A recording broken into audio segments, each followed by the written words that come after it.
दोस्तों, भागीरथी ने तो माँ गंगा को पृथ्वी पर लाया, लेकिन उसे बचाना हमारी जिम्मेदारी है।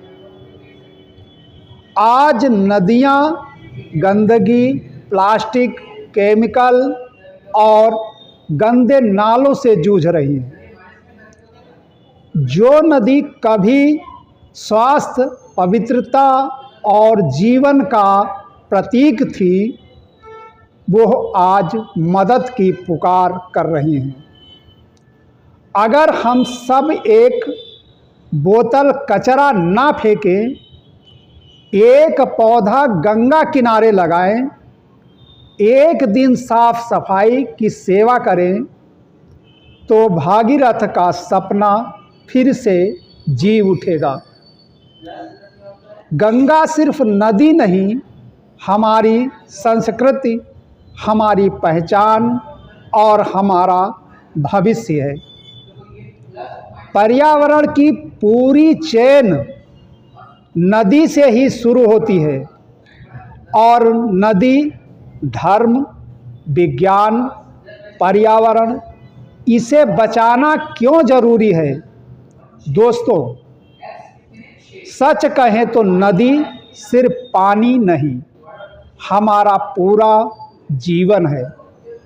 सतयुग से ही लोग नदियों को बचाना चाहते थे, इसलिए धर्म से जोड़ दिया ताकि आम आदमी नदी के प्रति सम्मान और आस्था रखे।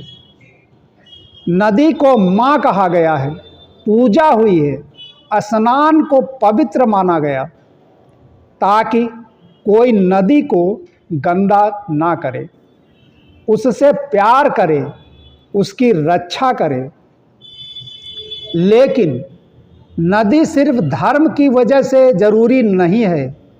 विज्ञान के अनुसार नदी ही पूरे पर्यावरण का आधार है। नदी से जंगल हरे भरे,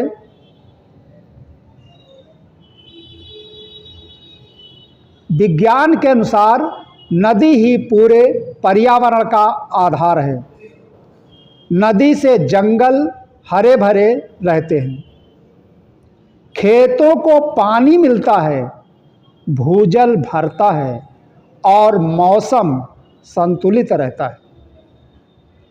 पर्यावरण की पूरी चेन नदी से ही शुरू होती है और नदी सूखी तो पेड़ सूखेंगे, पेड़ सूखे तो बारिश कम होगी और बारिश कम हुई तो धरती बंजर हो जाएगी।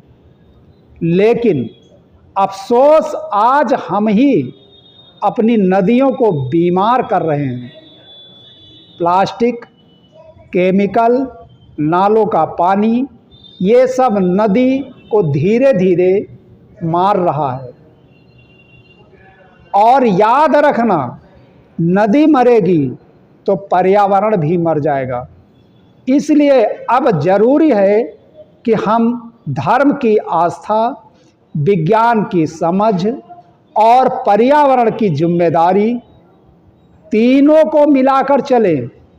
कार्य बस इतना है, नदी को माँ की तरह सम्मान दो, विज्ञान की तरह समझो और पर्यावरण की तरह बचाओ। नदी बचेगी तो पर्यावरण बचेगा, पर्यावरण बचेगा तो जीवन बचेगा। यह संदेश लेट राजीव गांधी किसान सबको सामाजिक सेवा ट्रस्ट द्वारा जनहित में जारी किया गया है।